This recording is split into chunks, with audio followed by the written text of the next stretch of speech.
morning, my dear students. I hope you all are fit and fine with your family at your home. Today, we are going to continue our chapter number 10, Animals. And today's topic is, what do animals eat? So, start our chapter. Come to the page number 87. Now, start. Animals that eat plants are called herbivorous or plant eaters. For example, horse, rabbit and goat. Animals that eat flesh or meat of other animals are called carnivorous. For example, lion and leopard. Animals that eat both plants and meat are called omnivorous. For example, hen, bear and cat. Human beings can be omnivorous too. People who eat both plants and meat are called non-vegetarians. It means वो जानवर जो पेड़ पौधे खाते हैं उन्हें herbivores और plant eater के नाम से जाना जाता है। उनके उदाहरण हैं हॉर्स, रैबिट और गोट। वो एनिमल जो किसी का मांस या मीट खाते हैं उन्हें कार्निवोरस एनिमल्स कहते हैं। कार्निवोरस एनिमल्स के उदाहरण हैं लायन और leopard.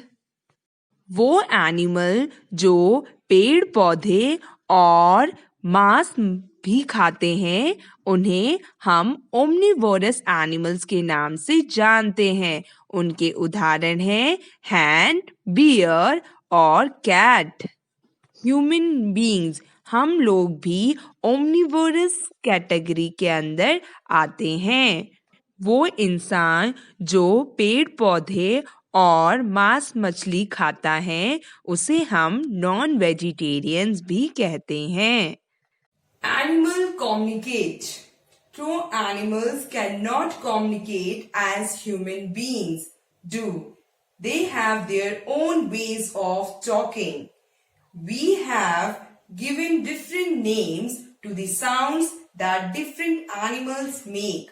For example, lion roars, bird chirps, horse neigh, cat mews, goat bleats, dog barks, monkey chatters, elephant trumpets. जानवर इंसानों की तरह बातें नहीं करते हैं। उनका अपना तरीका होता है एक दूसरे से बातें करने का। ऐसे कुछ जानवरों के उदाहरण हैं lion, goat, birds, dog, monkey, elephant,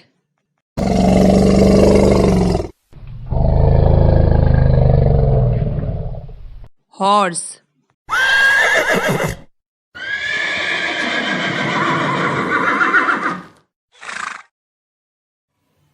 Animals and their babies.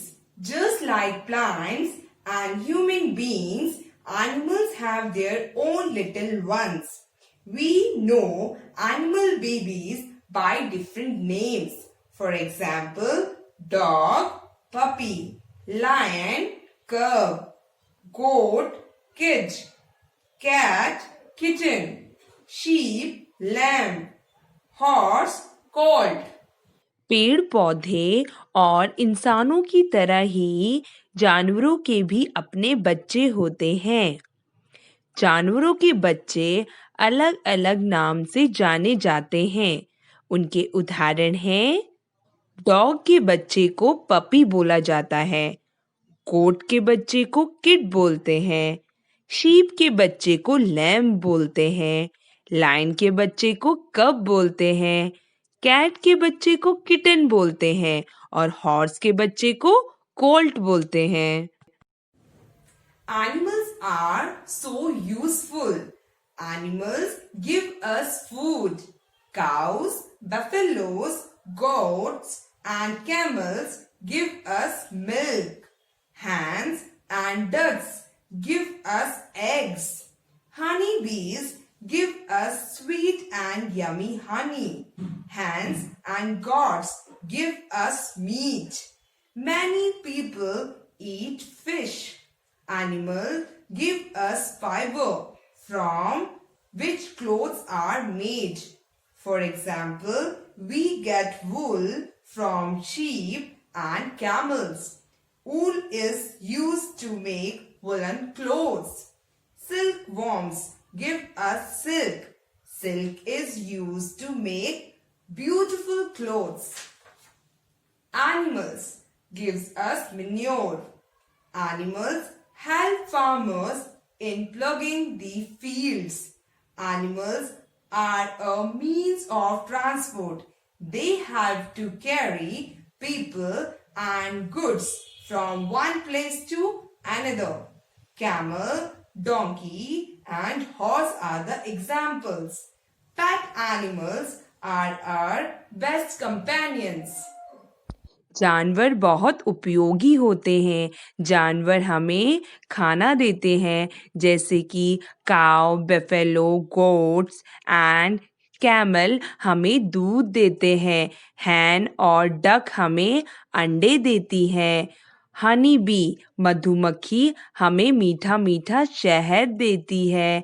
हैन और गॉट हमें मीट देती है।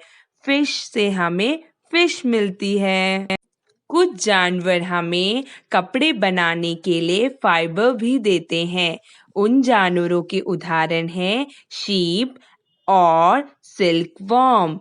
शीप से हमें वूल मिलता है और वूल से हम उलन क्लोथ बनाते हैं। सिल्कवॉर्म से हमें सिल्क मिलता है और सिल्क से हम बहुत ब्यूटीफुल और सुंदर कपड़े बनाते हैं। जानवर हमें खाद देता है। कुछ जानवर किसान की मदद खेत जोतने में करते हैं। कुछ जानवर ट्रांसपोर्टेशन का काम करते हैं और हमारे सामान और लोगों को एक जगह से दूसरी जगह ले जाते हैं। उनके उदाहरण हैं कैमल, डोंकी और हॉर्स। पेट एनिमल्स पालतू जानवर हमारे बहुत अच्छे दोस्त होते हैं, कंपेनियन होते हैं। I hope you understood today's topic very well. I will meet you in the next video. Till then, take care and have a nice day.